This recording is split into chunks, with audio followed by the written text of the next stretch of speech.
So what we're witnessing here is something that folks like me have warned about for some time. Support for same-sex marriage is now declining in the United States. Why might this be happening? Hey everybody, I'm Brad Polumbo, and welcome back to the Damage Control podcast, where we are reclaiming the debate over LGBT issues from the crazy people who've taken it over. If you're new here, please consider subscribing and sticking around, and don't forget to hit that like button. Also, do comment with your thoughts as we go along. If you're watching with us on YouTube, I do read the comments. Today, we're diving into the recent backlash against gay marriage, and as always, I'll react to some mind-numbingly cringe-worthy LGBT TikToks. Without further ado, let's get into it. So I was alarmed to read recently that support for same-sex marriage is now declining in the United States. As Unheard reports, U.S. support for same-sex marriage has fallen to 51% in a new poll. A new poll from ISPOS has found that support for same-sex marriage among Americans has fallen to just 51% approval. The finding marks an 8-point drop since a peak for support in 2021, part of a steady decline following the rapid rise in approval around the time the U.S.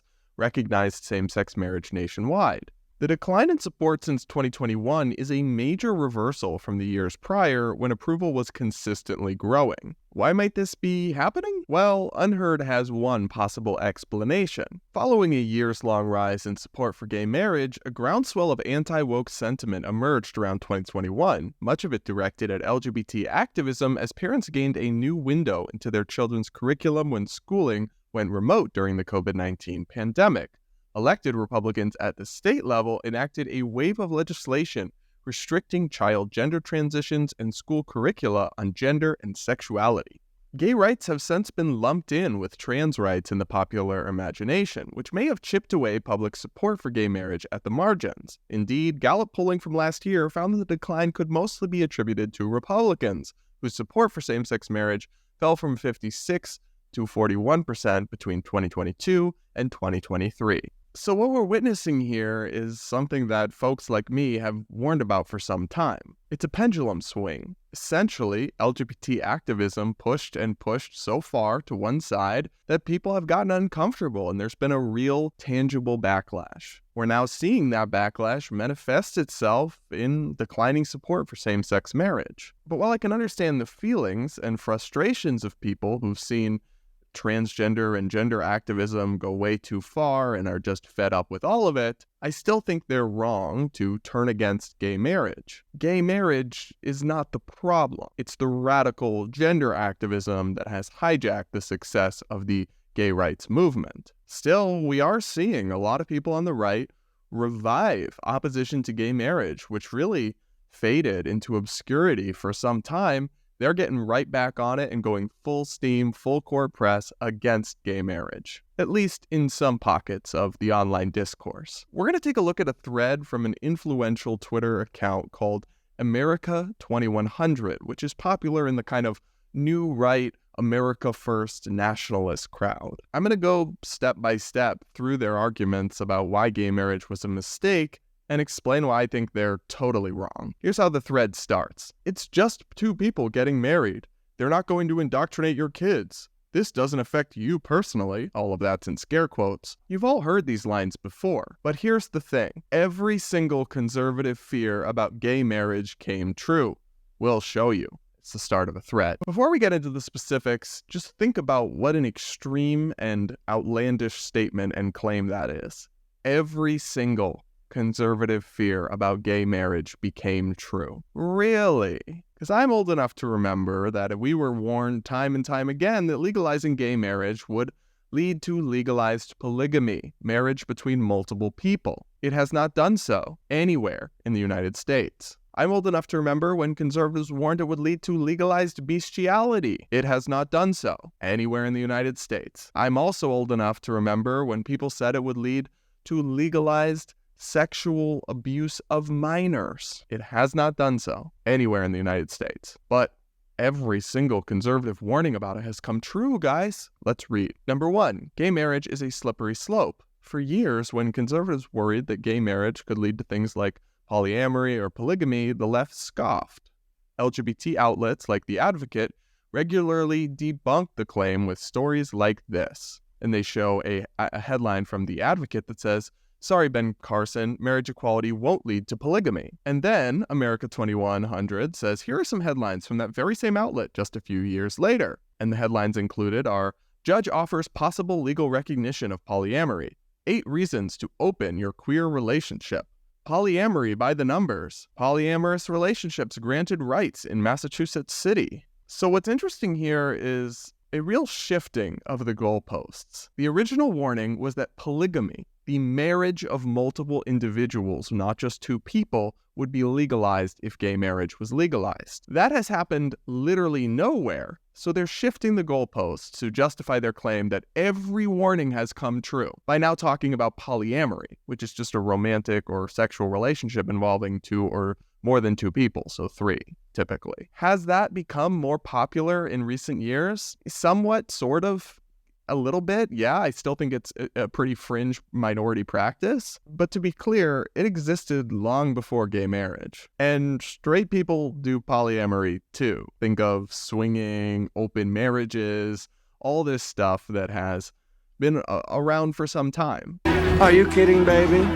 I put the car in swinger, baby! We can have a discussion and a debate over polyamory for sure, but to claim that allowing 2 gay people to legally commit to each other is to blame for a sudden explosion in legalized polyamory or polygamy, I think is not really accurate or fair. Number 2, religious liberty will be harmed. In 2015, Marco Rubio warned that we are at the water's edge of the argument that mainstream Christians' teaching is hate speech. He was roundly mocked by liberals, but Rubio was obviously correct. Almost immediately after the left won on gay marriage, they launched a coordinated campaign to persecute religious Americans who still believed in the traditional definition of marriage.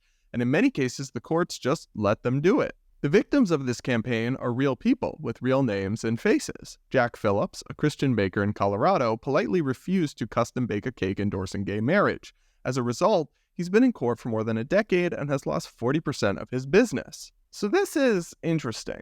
I have defended Jack Phillips over the years repeatedly, and I've always criticized the part of the LGBT movement that is illiberal, that wants to force other people to engage and agree and affirm with their beliefs and their choices and wants to use the government to kind of crush people into submission. I've always been really against that. But what's conveniently left out of this narrative is that the case related to gay marriage involving Jack Phillips, when he refused to bake a cake for a same-sex wedding, he won at the Supreme Court. His First Amendment rights were vindicated. Now, I agree he never should have been dragged into court in the first place, but it's strange to use his example as evidence of harm that gay marriage has done when that whole saga ended with a victory for the First Amendment and religious liberty and the rights of Christian people to have their own beliefs and have their own conscience. In fact, as far as the law is concerned, religious liberty is in a very strong place in America.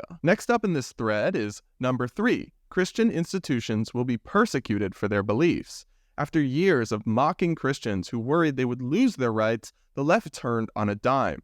Both of these headlines were published less than 72 hours after gay marriage was legalized nationwide. They then include 2 headlines. One says, "Now's the time to end tax exemptions for religious institutions," and the other one says, "ACLU, why we can no longer support the federal religious freedom law." The thread continues. This one was obvious from the very beginning. During the arguments for Obergefell, the 2015 Supreme Court case that legalized gay marriage, Obama's Solicitor General was forced to admit that the ruling could cause Christian institutions to lose their tax-exempt status. So this gets at another one of the conservative warnings about legalizing gay marriage that we were told, remember at the beginning of this thread, that all completely came true, that Christian institutions and churches would be stripped of their tax-exempt status for not supporting gay marriage. But the strange thing about this thread is that it cites 2 headlines of op-ed pieces, people arguing for positions, over things that haven't come true and haven't happened. We have not ended the tax-exempt status for religious institutions. And while the ACLU changed their position on it, the federal religious freedom law being referenced here, what's known as RFRA, has not been repealed. Christian churches and Christian colleges that have, anti-gay positions and policies have not been stripped of their tax-exempt status. So in your thread about all the things that have come true, You just cited a bunch of things that haven't come true. This is what I find so frustrating about this argument. Number 4, they're coming for your kids. This, too, was dismissed as a trope. In the wake of Obergefell, Media Matters warned journalists not to cite debunked horror stories, such as the idea that public schools will be forced to teach children about same-sex marriage. And then they include, do we really even have to explain why conservatives were right about this one? And then it's a picture of a drag queen reading books to children. So what's interesting to me is that the picture included here is almost certainly not from a school classroom setting, but rather a event parents chose to take their kid to, which we can question and discuss, but it's not literally happening in a school classroom because parents are all sitting around on the floor and they're not typically in the class during the classroom day. Like, that's not really how schools work. But I don't dispute that there's been a disturbing push to indoctrinate kids in some public schools and some systems and some facets of American life in recent years, especially with the radical gender stuff. I just don't accept that that's happening because of gay marriage specifically, or that you can't have gay marriage without also lacking common sense and having an understanding of what topics are age appropriate to speak to children about. You very much can, and lots of places do. It's number 5. The LGBT movement will only become more radical. Many LGBT activists sought to frame gay marriage in moderate terms. Gay couples just want to be like us, told us.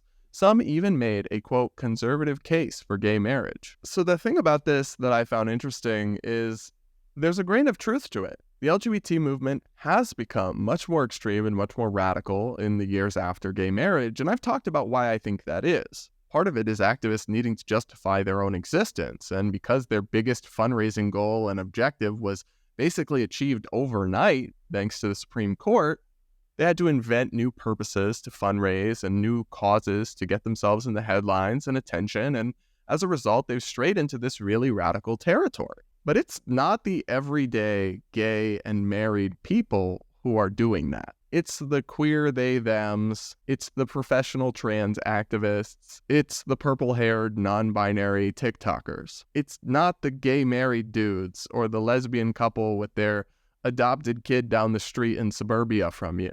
I just feel like these people are concentrating their ire and their backlash at the wrong people. This thread concludes by saying marriage was only ever a stepping stone on the path to an even more fundamental war.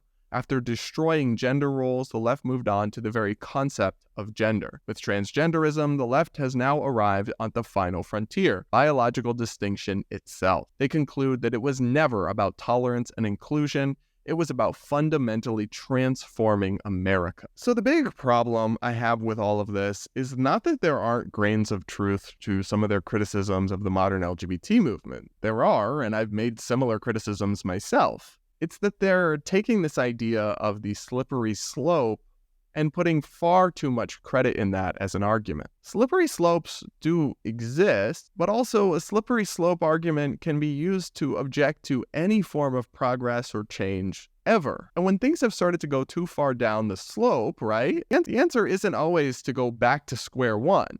It's to just stop where you are or take a few steps back. Let me give you guys what I think is a pretty relevant example. We're seeing, frankly, a lot of batshit crazy stuff when it comes to the conversation over race in America. From microaggressions to white privilege trainings to all this kind of DEI stuff, discriminating against Asian Americans.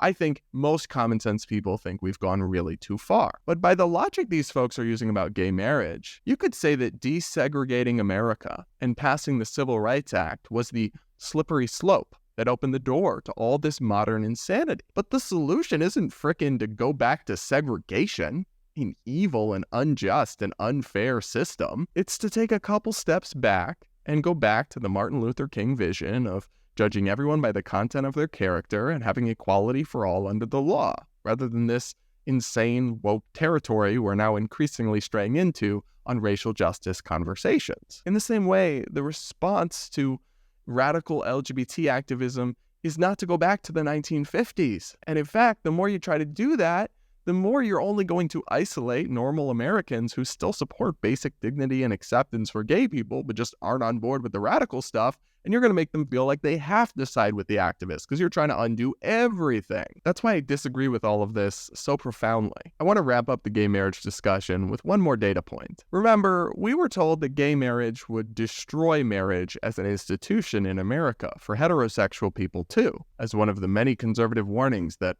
all came true. Well, the Rand Corporation recently published a study analyzing marriage outcomes and research on marriage and reflecting on 20 years of legal gay marriage in America, because some states did legalize it before 2015. Here's what they concluded. Over the 20 years that same-sex couples have been able to marry in the United States, there have been no negative effects on marriage, divorce, or cohabitation among different sex couples, according to a new report from Rand and UCLA. In addition, the few significant effects observed by new analyses of the issue suggest a slight increase in overall marriage rates and provide some evidence of improved attitudes towards marriage among young people in states after same-sex couples were granted legal status. Researchers also reviewed nearly 100 studies that have examined the consequences of same-sex marriage on multiple measures of family formation and well-being, and found consistent results indicating significant benefits to same-sex couples and no harm to different sex unions. So gay marriage has not destroyed marriage in America. And while yes, a lot of LGBT activism has gone too far, it is simply ludicrous to claim that all the warnings about gay marriage, what would happen, have come true. Whenever we're living through a time of backlash and pendulum swinging, we need to be really careful not to get caught up in it all and end up swinging back way too far. All right, up next, we'll round out the show with some LGBT TikToks. Up first, we've got a happy Pride message from fan favorite Jeffrey Marsh. Happy Pride to you. Thanks for supporting the LGBTQs. I didn't think I would say this, but pronouns are prevention. Pronouns are mental health support.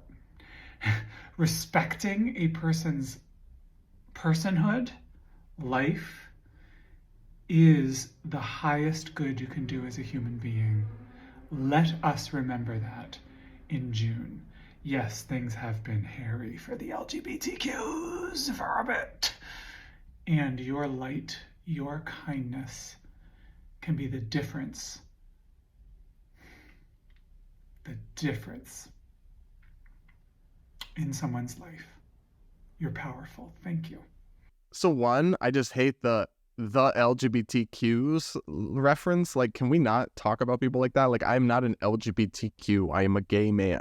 And second, Jeffrey, baby girl, the reason things have been hairy for the LGBTQs lately is because of people like you and your radical activism that is rubbing people the wrong way and leading to widespread backlash. So maybe you should just delete your account. I wanted to talk about this, though, because he didn't say it. He just mouthed it because he didn't want to get censored on TikTok. But Jeffrey talked about suicide prevention. Pronoun use is suicide prevention. That is a really reckless and irresponsible statement to me. I do think people should be kind to others and always try to be compassionate, but there's absolutely no evidence or studies showing that using someone's pronouns reduces suicidal outcomes. In fact, there's not even good research showing that gender transition treatments do that. And it just feels like a manipulation tactic that perversely reaffirms to impressionable young people the idea that they could consider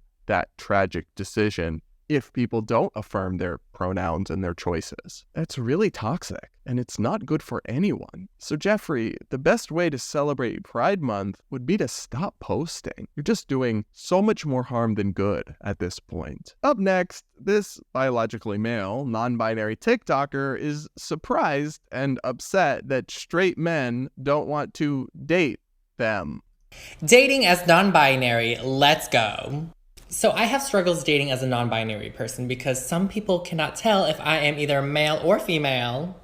I've been on the gay side of Tinder my entire life, and I've always had struggles over there because what I've come to realize is that most gay men want other masculine men. So my friend suggested, why don't you just go on straight Tinder? So I changed my settings, thus now I'm on straight Tinder, and I kid you not, on the first day, I have had more matches on that one day than I have my entire year on gay Tinder. So I was like, okay, cool, maybe I found my people. Boy, was I wrong.